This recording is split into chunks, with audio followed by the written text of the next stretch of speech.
Hi there, folks. Welcome to Business Beyond Borders, where I unlock the secrets of international business success.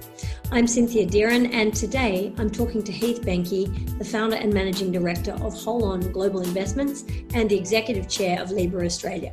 Since 2016, Heath has focused on researching and investing in businesses taking advantage of global digital innovation, and this has led him to get deeply involved in the world of cryptocurrencies. Today, I'm talking to Heath about the Libra, a cryptocurrency proposed by Facebook, which describes itself as having the power to transform the businesses and the lives of billions of people around the world. Heath, welcome to Business Beyond Borders.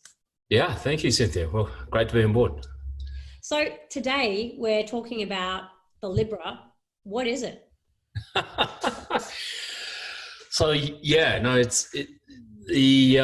I suppose it's interestingly that if you're in the US, they're calling it a lot of people are calling it a cryptocurrency, but actually for those in the cryptocurrency space, they're actually, they don't appreciate the way that's been characterized, because in essence, the way Libra is structured, it's actually utilizing the technology, advanced technology, blockchain, etc., digital wallets. But the reality is actually what they're creating is a new asset class that underlines Libra. So when you take your money out of your, say, ANZ bank deposit and put it into Libra, it'll be invested in a globally diversified pool of bank deposits and short-dated government securities. So Libra is taking advantage of the blockchain technology to enable the system to be far more operating, from an operating perspective, be far more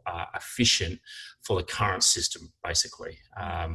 And it's really that whole conversation that's been on for a long time. We're all getting a bit frustrated about why can't we just send money in a way that's near instant and very low cost. And you can see that even today, domestically when we do transfers, it's a pretty simple thing, and but internationally it's not a simple thing to do actual transfer, and it costs money, and there's time and money involved. So Libra is actually looking to solve that through basically providing near instant, very low cost money transfer on a very safe asset.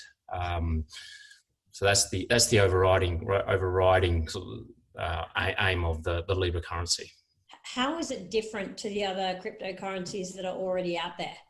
Yeah, so if you look at a purist in the digital space, they will define, a cryptocurrency, say like Bitcoin, where it is it's actually native to its actual to the Bitcoin platform, so to speak, in the sense that it actually drives the economic outcomes and incentives around that. So it's pure in the sense that that the economic incentives that underlie that drive that entire economic framework.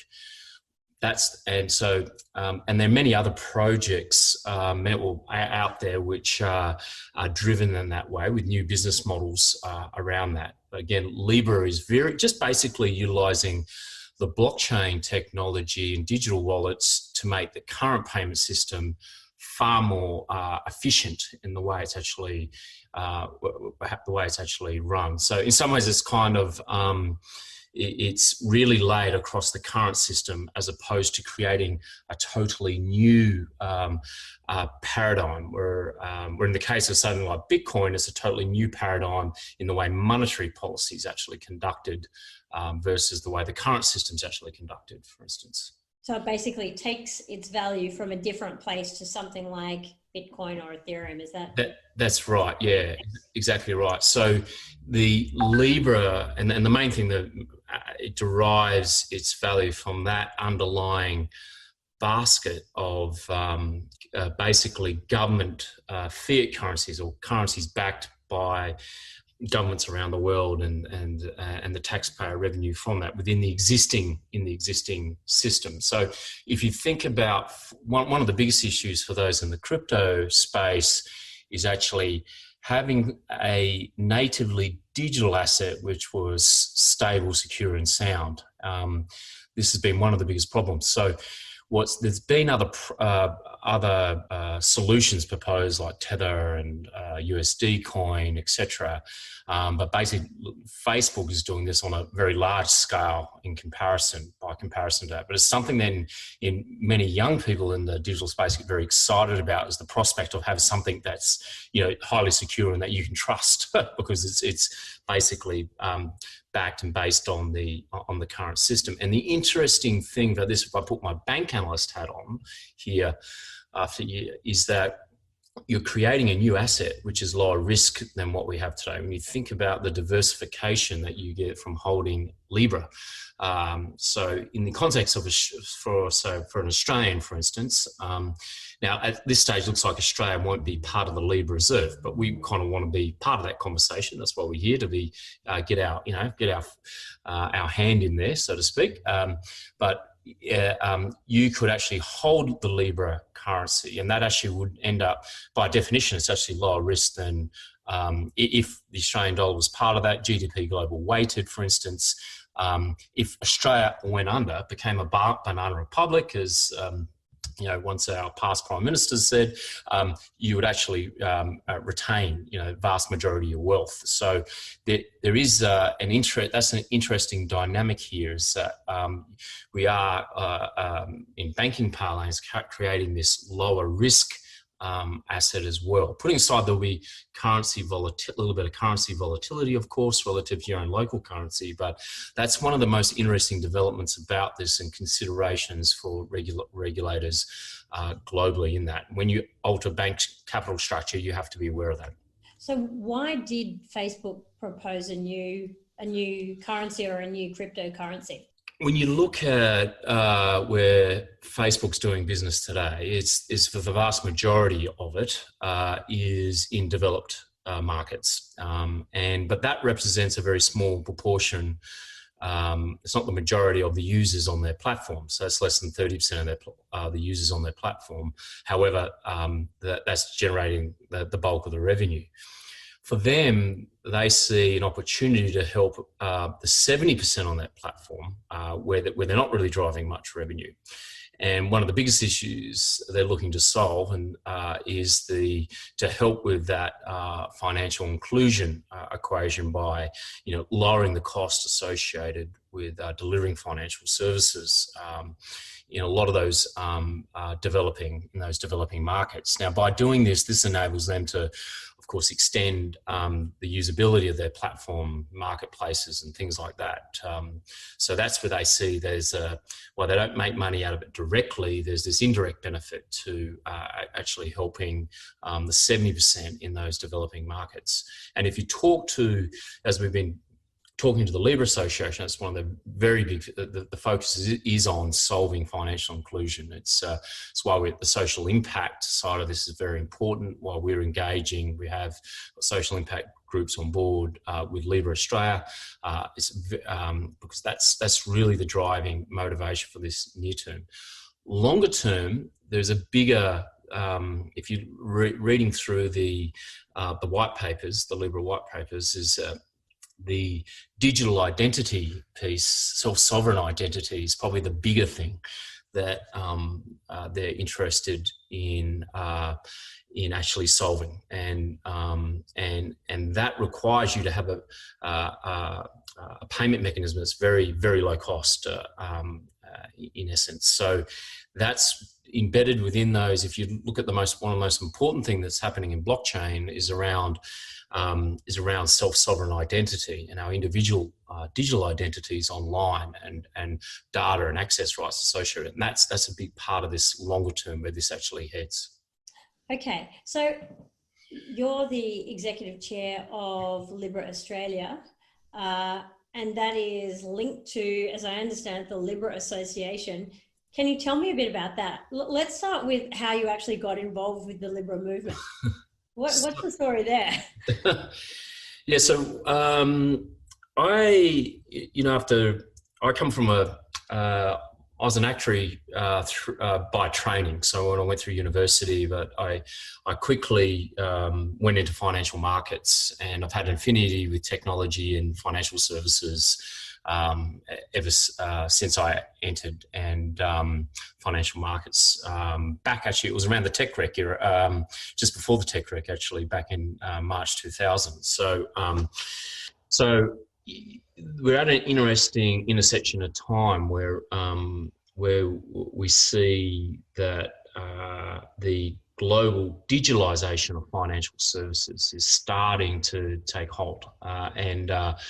When I say that, we see we've grown up with local currencies, local laws, etc., and basically local financial services systems. And of course, as we digitize, and we're seeing this in many other areas, of course, when you look at the Airbnbs and the Ubers, suddenly the model starts to change and the scalability starts to change.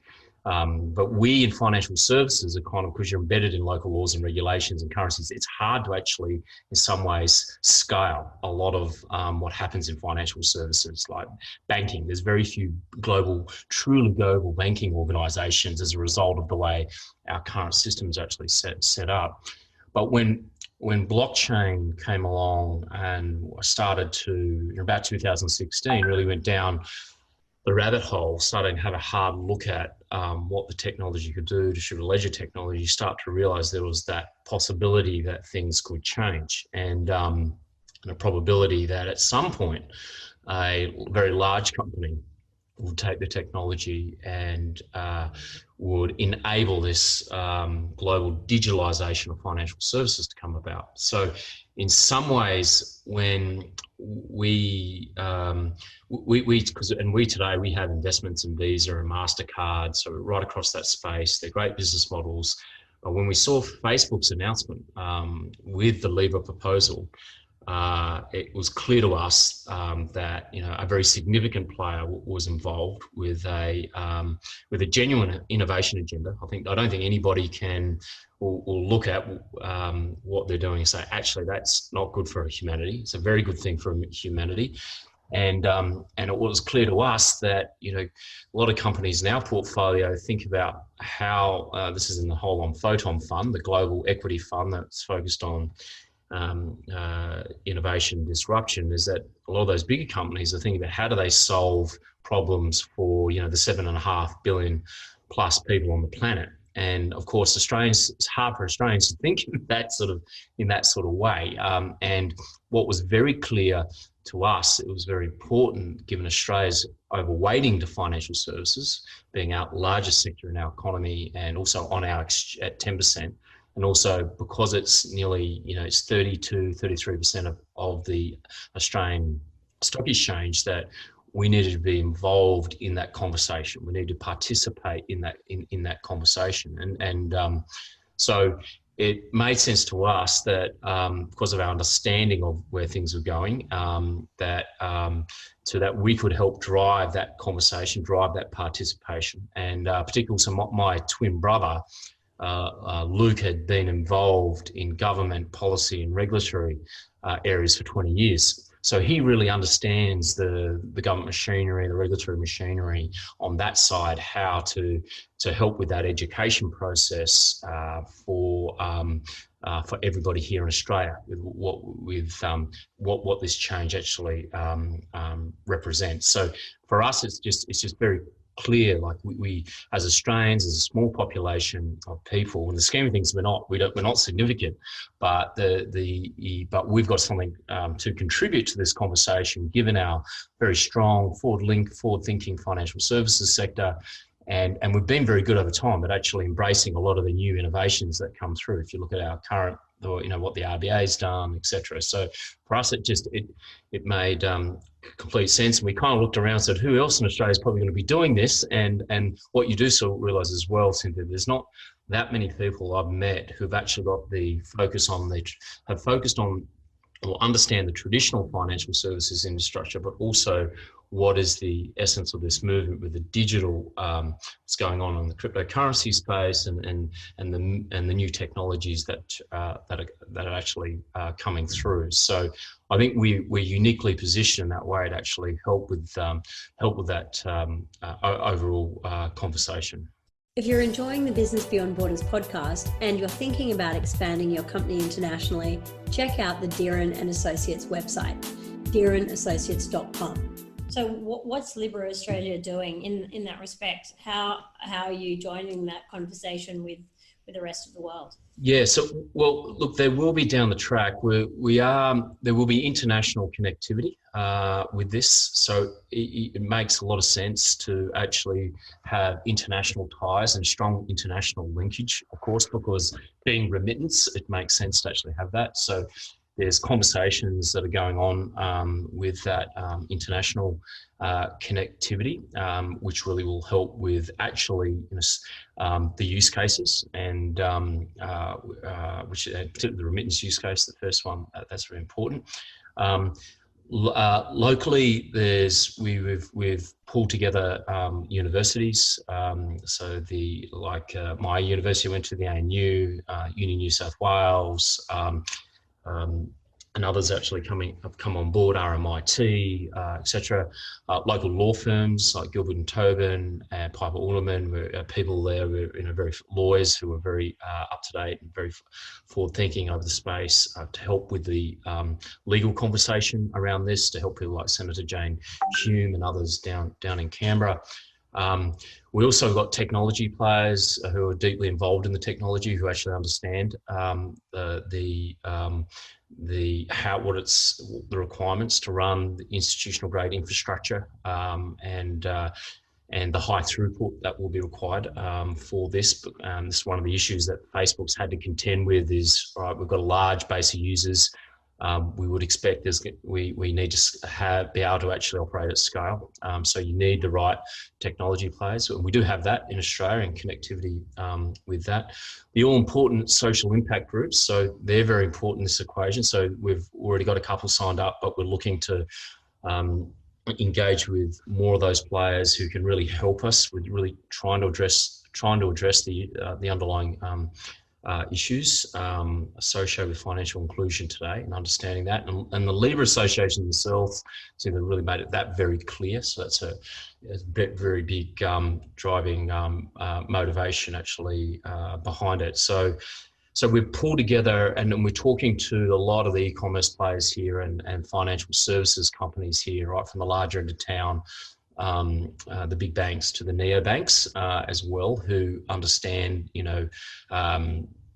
what this is about. And of course, for larger banks, it's the conversation is different than for a smaller bank, a smaller digitally engaged neobank. You don't have to convince them around where the world's heading, because this is what they're capitalizing on, and they're starting from scratch. All these players are brand new out of the blocks, and so they don't understand. But there's a conversation to go on with regulators here with that to understand what this is.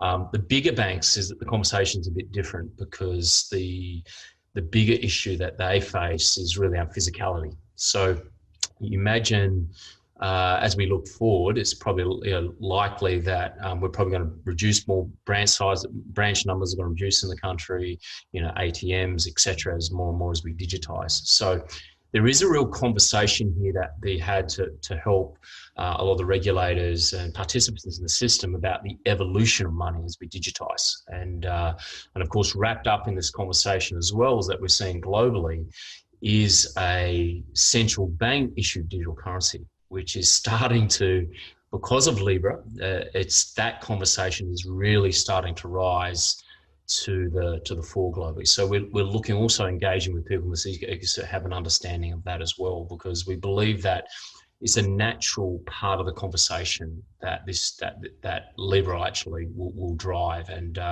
we're seeing that everywhere globally.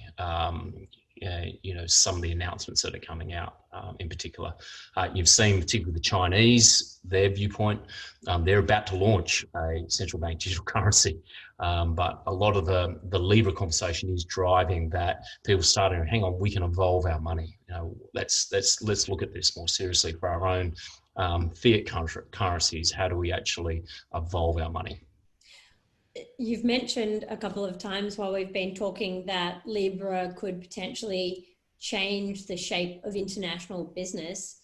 Can you tell me what that might look like? I mean, for example, what might it mean for individual companies that are doing business internationally? Yeah, so you can see one of the areas that they're very keen on is for the 90 odd million SMEs that are using Facebook is keen on the 90 odd million SMEs that are using their platform, is providing a payment mechanism that's very simpler for them on that platform. And you can see, and particularly in with doing business internationally as well, a way that we can, a bit like the Uber experience or the Airbnb experience. It's kind of like a couple of clicks and you're done. Is what they're looking to do with the integration. I'm pretty sure the one thing that you see in the digital space today is like a lot of the user interfaces are very clunky. So it's kind of that's been one of the things that's held it back. It's just making it very user friendly. The other thing, of course, as we touched on before, was the actual volatility in the space with using a lot of these currencies. But you can be assured of what those developing digital wallets here and what they're looking at doing, particularly Facebook sides with Libra, they're looking to make it a very simple experience for users to actually transfer money to enable payments to occur. So it's those who are doing international exchange. It's definitely something that could be very beneficial in terms of actually just simplifying the way payments are actually conducted. So, and of course, the remittance use case, which is the big one they've advertised, talking about I think there's about nearly $700 billion in annual remittance flow, which is people are getting charged on average around the 7 or 8% mark. So when you think about that, and the average remittance size is a couple of $100, so it's about $14 a remittance in that order. So reducing that very markedly in cost, which is what the actual Libra payment network can do, could potentially reduce that quite markedly to very small amounts. Where it starts with like a remittance use case and just transferring money for businesses globally, then you can see, and consumers, of course, but what could actually also transpire out of this is other business models, which are pretty hard to actually sort of envisage today. But as always has been the case in innovation, is that when you have something when you lower the cost of something quite dramatically, then other things will come about, which you think, hang on, that's pretty funky, that we can do. So I'm pretty sure there'll be some young savvy people who will actually take advantage of looking at, hang on, now we can transfer money safely, nearly, and at very low cost, and in a way that's very easy. Then there'll be other models that actually come out of that. But you see where the first obvious cases start. So that's the conversations we're having is, with those businesses that are doing that sort of doing those international remittances. That so there's a way there. I know I myself with my business, I have to pay for the MSCI. Use of the MSCI index for the Holon Photon Fund, and there's a transfer that needs to be done. Of course, now I'm with Westpac. Now, of course, I don't want to. If I did it with Westpac, they're going to charge me a lot more if I do it with TransferWise. But of course, TransferWise still makes money, but also still as much lower cost than Westpac. But the issue there is it's still actually it's a bit of a time-consuming process to go through to do a transfer. It's not like what I can do here locally. So you can see how the cost of that and the time associated with that could actually reduce very, very materially. What could it mean for traceability and money laundering, seeing that it would be a blockchain-based technology?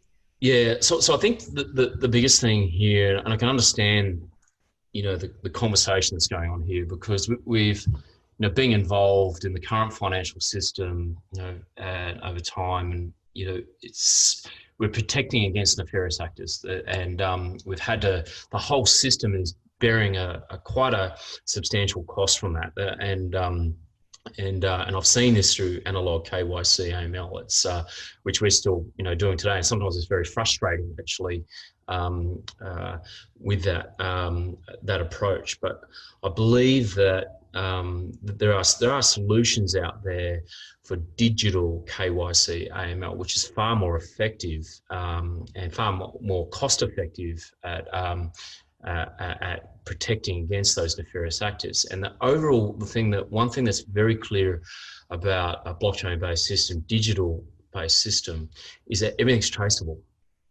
So this is one of the things. It's kind of a bit of a misnomer, so that you kind of find, if you look at where the biggest issues today in quantum terms and money laundering and all those issues, it's in the current system. We know that. Like, it's the cash law. Some of the estimates are huge with that, and we're trying to address that as a system. And you definitely don't want that popping up in a new system. Of course, you want to be able to solve that.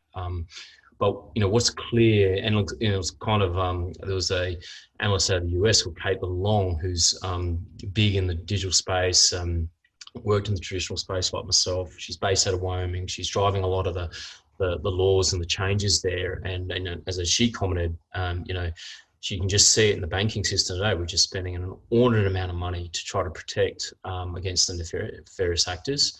And we kind of go, I think there's got to be a better way to do this. There's got to be a better, more efficient and effective, because that all leads to high costs for us, everybody in the system. So I think there's a real opportunity here to be part of that solution, to really over that. And the other point that she would make, that she's made very clear, and we can see this in the way the system will be run, is that it is so transparent that the real question you've got to ask yourself is, how much protection do you have from your government?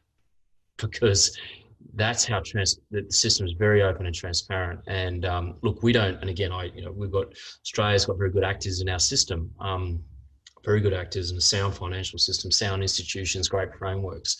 But that's the thing that really it's a very open and transparent system. Was anything with a digital signature, it can be found out. That's why it's kind of interesting at times, I find, when people talk about Bitcoin being used for instance, being used for nefarious activities. And the thing about it is that there's many of, even law enforcement have been put in prison over actually, thinking they could get away with taking Bitcoin, but it was actually traced. We've actually found out. And so potentially very good for, issues around transparency and money laundering, right, because it'll be a completely traceable currency. Yeah. And look, there's no doubt that data and privacy issues have to be dealt with, and this is why we want to be, again, part of the conversations. You see the ACCC has put out, that big report on digital platforms, and the platforms are here to stay. I think the death of Facebook and Google is greatly exaggerated, but I just think it's just for Australians, it's better being involved in the conversation and how we can shape it, and help with those. Because I personally, for our business, Cynthia, I want better solutions around KYC, AML, because it drives our customers, our investors nuts as well, and the way the system operates. But you can understand the system and the compliance officers and etc. What their remit is, and and they're not paid for any upside. It's all about trying to manage the downside and the risks. But you get to a point where it's actually kind of asks yourself, this seems to be overkill in terms of the way we're operating. But there's got to be a way that we can, and there are ways in the digital with digital solutions which are actually very robust and far more unit cost effective, that will, if we implement, they can actually lead to better outcomes, better consumer experience, and lower costs for everybody involved. I wanted to ask you about how Libra's been showing up in the news over the last week or two. For people who don't know, Facebook is having some problems getting regulatory approval for the Libra in the US. And last week, some key founding members, including eBay, Visa, PayPal, MasterCard, and Stripe, pulled out of the project. Heath, can you tell us about why those founders pulled out and what that's going to mean for the currency? Yeah, so it's an interesting dynamic, and there's the so for those particular players, it's a very sensitive area. That's and you can sense that in the US, for instance, a couple of senators wrote some pretty heavy letters, a pretty heavy letter, basically saying,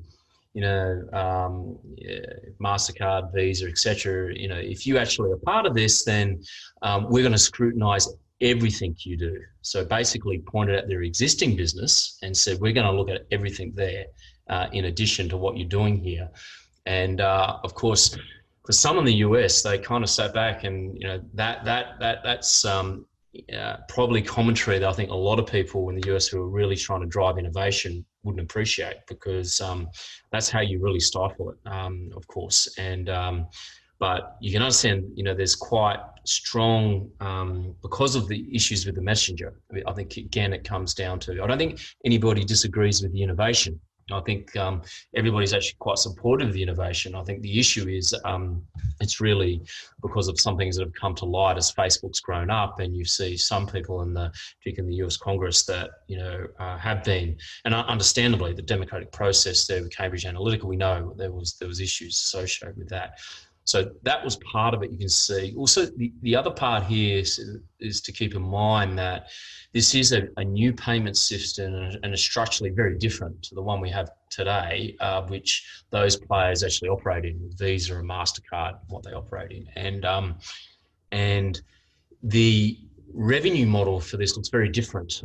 And that's the thing that's at stake here as well, because it's kind of, you understand, Visa and MasterCard, for instance, earn a very small fee for coordinating the network out of the overall charges that you see. The real beneficiaries of all that, of course, are their clients, which are the banks, major banks globally. So I would suspect also there's probably a lot of conversations going on behind the scenes with some of their bigger card issuers, bigger banks, saying, guys, hang on, this is a change. And of course, with all disruption, there's that conversation that goes on behind the scenes as well. But there's no doubt those players have a lot to offer with their payment experience in terms of what they could actually bring to the association. However, at the same time, those players are not necessarily not needed to actually make this actually come to light either. In the scheme of when you look at and again, this is one of the things about bootstrapping a payment network. Although I can understand the issues with Facebook, at the same time, to bootstrap a payment network, you need, of this caliber, you need a very significant player with very significant reach. And Facebook has 2.4 billion users. And then when you look at the other e-commerce players that are part of this, Spotify, etc., you can see that the reach is there to enable this payment network to actually come to light. But I would suspect over time that they'll sit on the sidelines, they'll watch what's going on, and because they're really right at the pointy end of prudential regulation, of course, in the current system, that they need to take a conservative approach and let some of these other innovators lead that conversation. I think that's what you'll find, and in this, and I think what we'll find over time here, Cynthia, is that if you look at globally today, who's been forward thinking with adopting the technologies, blockchain and etc., and really getting up to speed and passing regulations that make it clear in terms of what the technology can enable. And of course, Switzerland being one of those places, and why Libra is actually there, and the association's launching out of Switzerland. That if you were to look at those centres in the world which are digitising, which have been very forward-thinking, I would suspect that you'll find them coming out in support at some stage around this, and because they can see the opportunity in this to actually to innovate for their own societies. So I think it's generally the way the whole crypto space has sort of evolved. That Libra is looking like it's sort of a similar pathway in many regards. But they want to, and I think importantly, is even from from my perspective here, so we want to bring everybody along for the journey, and you don't want to just say, no, we're just going to straight away do this and bugger you.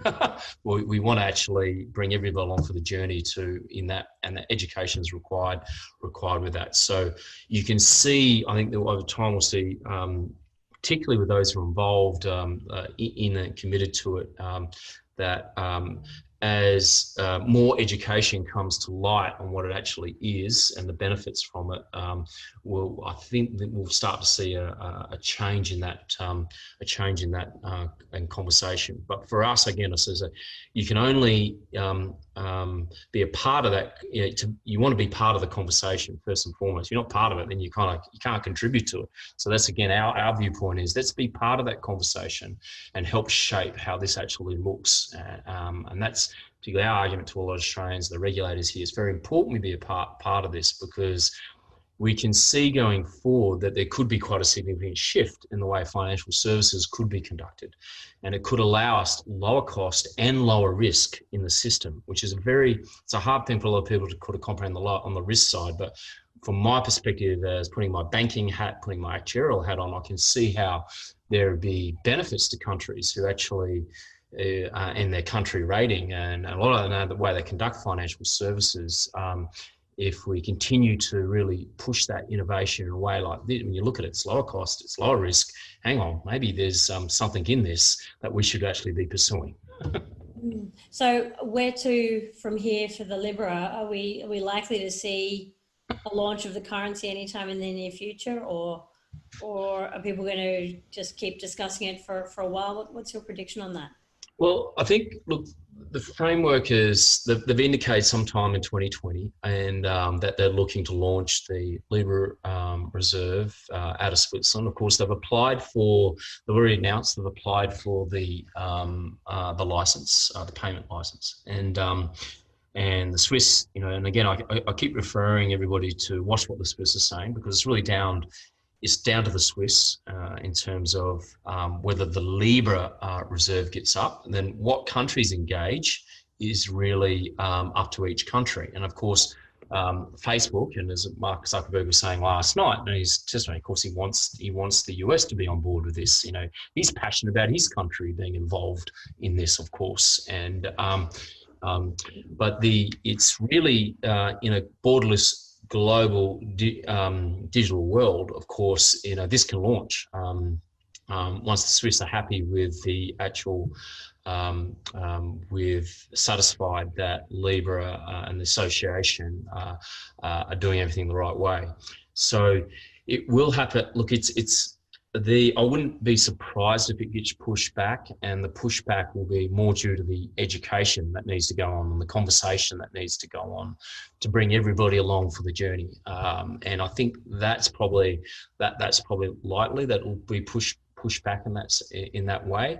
But again, I think a lot of people see that if you look, once they start understanding how the Swiss have actually regulated this, how they've looked at it, you start to realize that she's quite smart to actually look at the economic functionality of what blockchain can deliver. And that's effectively, they've regulated by economic functionality. They looked at it and go, hang on, we can do it in this way. That makes a lot of sense. So I think more and more that the regulators globally and countries globally start to understand, they go, hang on, maybe this is a better way of running the way we actually run the construct of money and payments. And it's kind of like, so once people start to understand that more and more, then I believe people will start to realize, oh, hang on, that's actually a good way to do it. And there needs to be more harmonization. You can see this. So I think that conversation will probably be deferred, but to me, it looks, the genie's out of the bottle in the sense that, once someone, and I think, those in the crypto space have seen this they looked at it, and this is sensible, the way that the Swiss have actually approached it. But of course, the crypto space was quite small, really, in the scheme of things. And it's only now that a very, very large, significant company with quite a number of users, billions of users globally, who are looking at utilizing. Now everybody wakes up to the possibility, hang on, this basically regulation that the Swiss put in place, that's going to be exported globally. So that conversation takes time to have. And, the Swiss being the Swiss are pretty smart when it comes to financial services. And they're right, they've been at the forefront of banking and asset management for many years. So yeah, and you can see why they've been successful in crypto value and attracting a lot of investment, because they see, hang on, actually there is a real innovation here that we should be embracing. So I just think it takes time for people to understand that. So we'll be watching with interest to see what happens with the Libra next and whether it gets up. Heath, it's been great to have you on the show today. Thanks so much for coming along. No problem, it's a pleasure to be here. If you're enjoying the Business Beyond Borders podcast and you're thinking about expanding your company internationally, check out the Deeren & Associates website, deerenassociates.com. Our consulting services, which include market research and modelling, cross-cultural consulting, and strategic business connections, deliver deep insights and create value for larger companies looking to scale internationally. If you're from a smaller organisation that wants to expand its global footprint, take a look at our International Business Accelerator program, which my team and I created to help micro to medium-sized businesses to speed up and de-risk the process of going global. The program helps business owners to build a great strategy without having to reinvent the wheel. It creates the momentum to put the strategy into play, and it helps them to generate or raise the funds that they need to get an international expansion off the ground. We built it especially for founders and CEOs who want to take their business to the next level and wondering where to start. It's structured in a way that's simple to follow. It's digital so that you can take part from anywhere in the world. It's a lot of fun and our members love it. Check it out at deerenassociates.com.